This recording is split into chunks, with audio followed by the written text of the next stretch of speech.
everyone, and welcome to a Saturday night here, Massachusetts Central Radio Show, or the Gear Chain, Massachusetts, or Camo's Automotive Radio Show. It used to be known as the Massachusetts Central Radio Show. Now it's the Camo's Automotive Radio Show. Cars get it. Hello, everybody, and welcome back to another one of these. I am going to talk to you guys for 15 minutes tonight about something that I've wanted to talk about for the last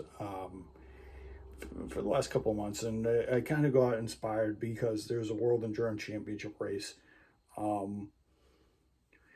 happening in Japan right now. I think they're about an hour and a half in, and so I just wanted to say, guys, I wanted to just go over what's been happening in the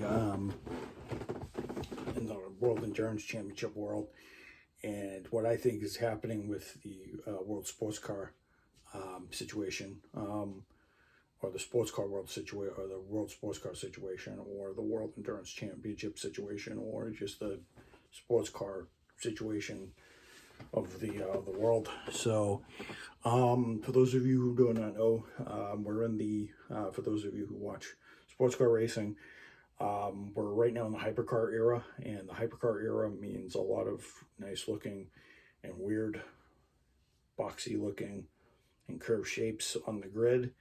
I just wanted to tell you guys that I have been watching practice qualifying and everything for the last couple of days.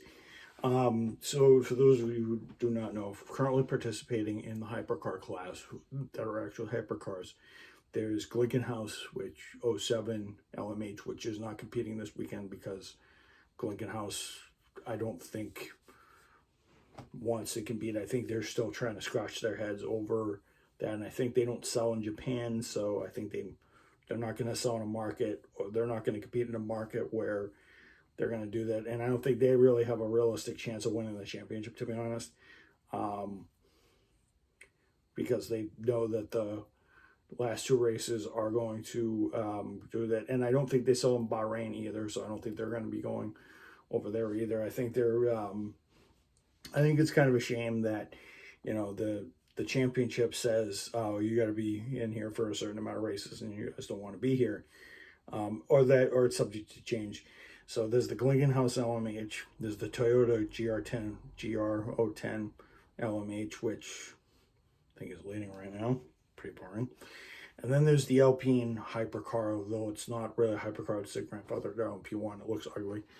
And then Peugeot's got the 98X, the 9X8 LMH, which basically looks like a bony tailish fish, and I think that is the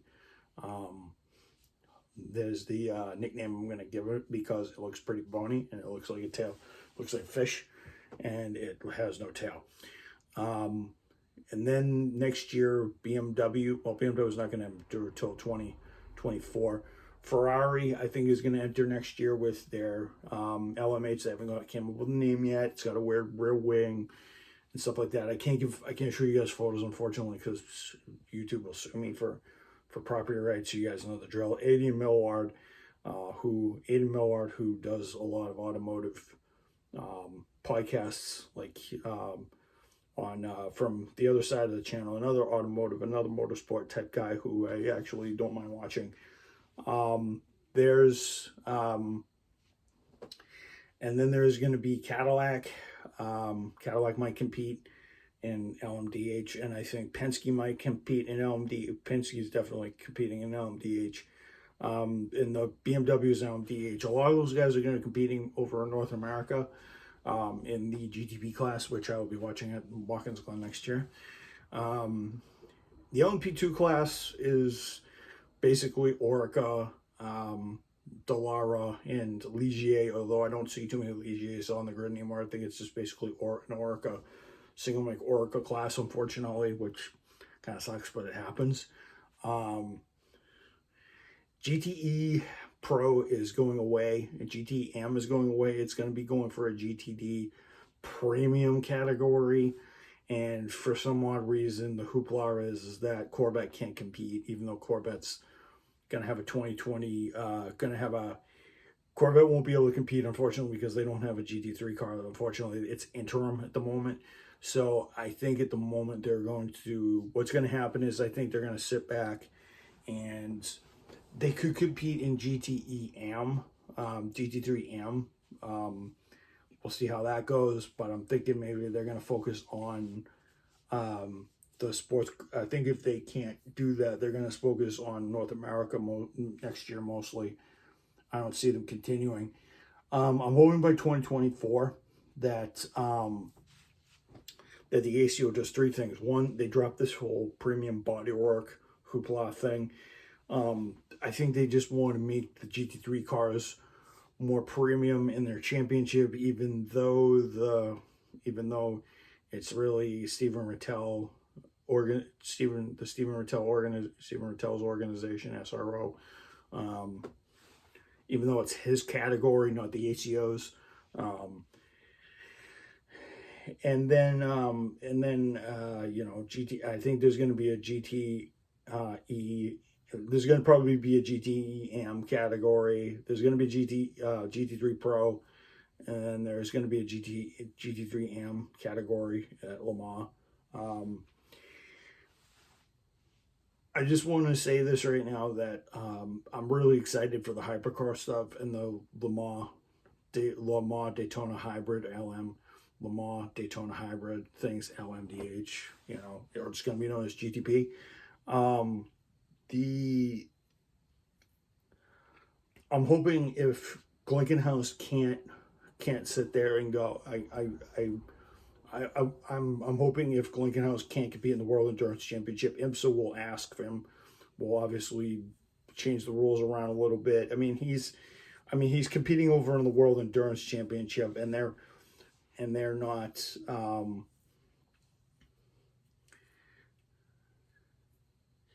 Competing in the World Endurance Championship. He's produced cars, I believe, and others. So if he brings out customer cars, or if he sells any customer cars, maybe I think what IMSA is looking for is proof that there's more than one car, more than proof than two cars for the Glickenhaus team. If they can find a privateer that wants to run them over here in America and doesn't want to run them over in Europe, he may do that.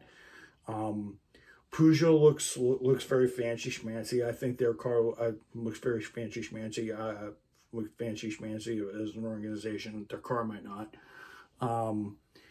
As I said, it looks like a bony fish with a tail. With the tail, the car has basically The car basically has a wide face, and it has these little lights that look like claws on a lion. And the fenders are like this. They're big fat fenders, and then out the back, there's a big line. There's a big mane like a lion, and then there's a small little tail, and then two little flick ups and that deflect air and stuff like that. I think they're going to be somewhat successful when Ferrari comes into it, and I think when Porsche comes into it, I think those cars might have a little. I think the championship might seesaw between two different manufacturers. Maybe 1 year Toyota will bring out some good innovations, and then they'll fall to the wayside, and then Porsche will come through. They'll rise up, and then Ferrari will do it, and then everybody else will be it'll be an arms race before we know it. I have a very, very big feeling that LMH is going to become very expensive. It's basically LMP1 but slower. LMP2 to me is a class that needs to stay for people who don't want to spend gajillion dollars on a hypercar every season.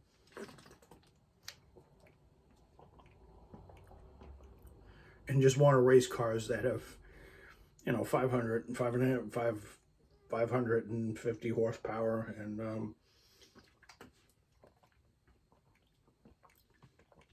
and such. And I think the complaints that the hypercars aren't going to be as fast as the LMP2s is baloney. It took them a year to get up to speed and nerf the LMP2s a little bit. For them to get traction, for them to get out of the way of the the LMHs, the Le Mans hypercars.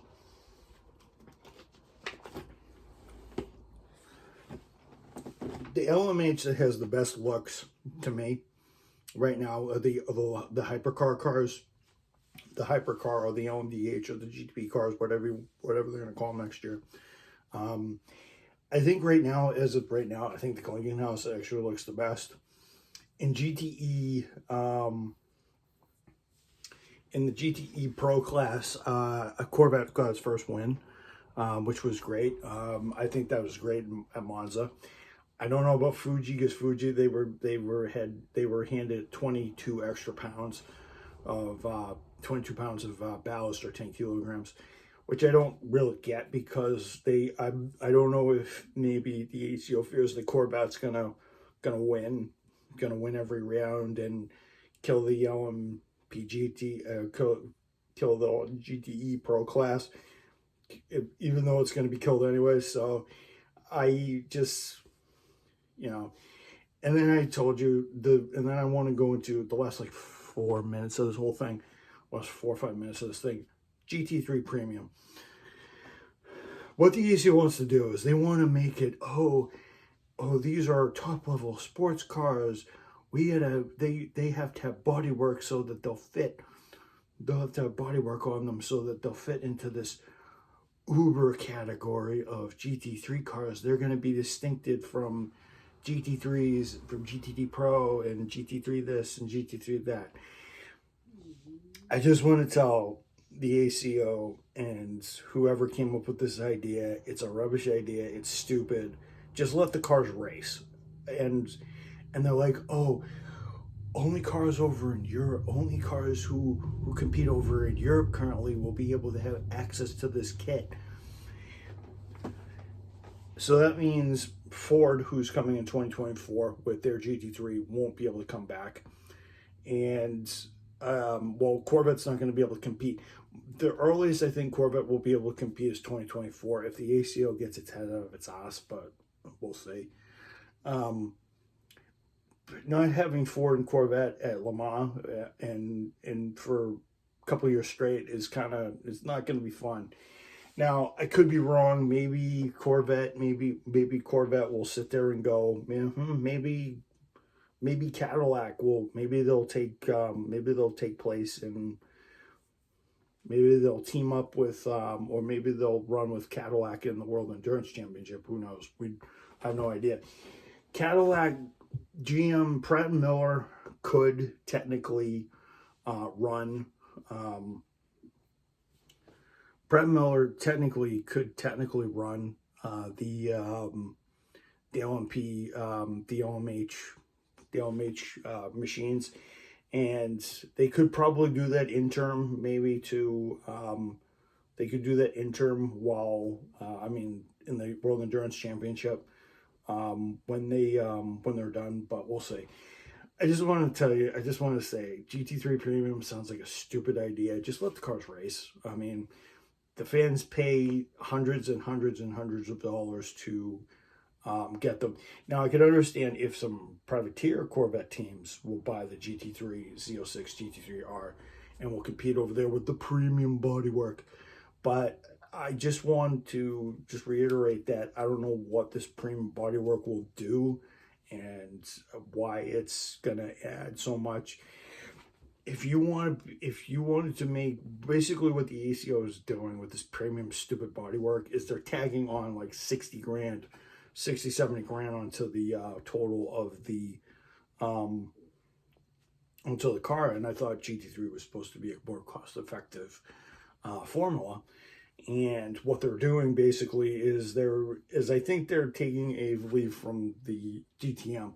The DTM cars that are currently running right now are actually they're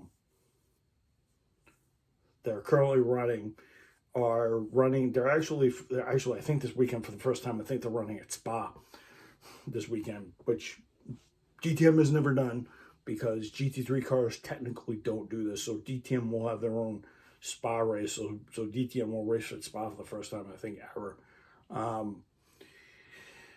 I just think that this GT3 Premium is getting away from that because the ACO says, oh, DTM's doing it. They're high scale. They're faster. And if they can do it, we can do it. the DTM and the SR GT3 are two different things, are two different are like 3 or 4 different manufacturers and classes. They don't need to make their own premium hopped up.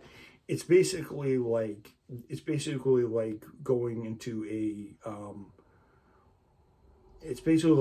a party that is not meant to be high end, but you're wearing a suit anyway, even though people are wearing their regular street clothes that they'd wear every day. I mean, dress shirt and a button-down shirt and khakis maybe, and then you come in with a suit. That's what I think GT3 Premium is. The ACO just wants to tack on a $2,000, an $86,000 suit onto a car that basically that we see run over here in America that's less than that. So I'm hoping that the ACO figures that out and they're not screwing everybody up. So yeah, that's my sense of that. I like the idea that they want to go premium, but why don't you talk to Corvette, bring them into it? Maybe they want to come in there and maybe do that. Talk to Ford, maybe they want to do that, because I'm betting you Ford wants to bring the new GT3 over to Le Mans, see what's what. I just want to see them do real good. I mean, both of them are great manufacturers. Great to have their involvement. I'm just hoping they see the whole thing, and they're like, hey,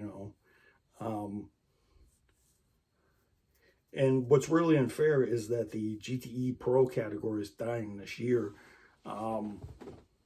They should have waited one more year, but I understand the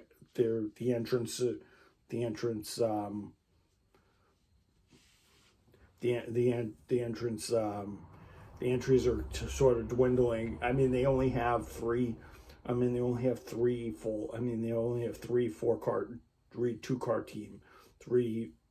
They only have 3 teams, and 2 of them are bringing 2 cars, and then Corvette's bringing a lone one. So kind of after Aston Martin kind of pulled out, which was kind of bad. Now Aston Martin could come back in GTM and in GT3, TF Sport, whatever. Aston Martin's teams could easily transfer their GT cars over to GT3 and basically put them into the Pro category or whatnot. Or put them as a Pro-Am category or whatever they're going to do. It's going to be, we'll know the details probably in the off season, probably around November, December. So I wouldn't fret till then, but it's just unfair that, they're killing GT Pro one year before the Corvette's actually supposed to do it. So, and seeing as the Corvette has been away from Le Mans at least once this decade, seeing them absent one more time won't be bad. But I'd like them to come back and actually challenge with their new GT3 car.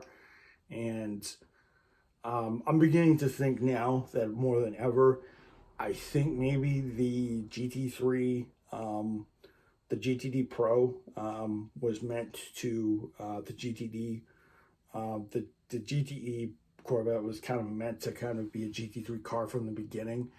I think Corvette's just playing coy, like they don't want I think Corvette's just playing coy at the moment. And they're playing hard, and they're playing like, oh, you're going to switch classes. So I think they were thinking maybe the classes were going to switch 2 years down the road, but the classes were going to switch maybe 3-4 years down the road, not 4 years after, not 3 years after they introduced the car, which I think is a waste of money, to be honest. To be converting a car into something else. But yeah, so that's my thought on the status of the GTE, the GT3, well, not just the GT3, but the status of the world sports car, the state of the world sports car world, and the health of sports car racing. I think sports car racing is healthy right now, with all the different ones. The only thing that will make this unhealthy is if the ACO decides to go through this premium bodywork shit that they don't need to be doing. Sorry if I swore, but baloney. I just GT3 premium baloney, you know. But yeah, I'll see you guys later. Amen to everybody out there. Let everybody stay strong. Long live our freedoms and our rights in this great country, and I'll see you guys later. I also pray for my friends, let them all stay strong. And I am going to be, I'm going to be 33 in 5 days. So, well, actually, this day's almost over. So I'm going to be 33 in 4 days. So I'll see you guys then. And I will, obviously, I may post an episode on my birthday. But I'll see you guys later. I'm going to post this right now. So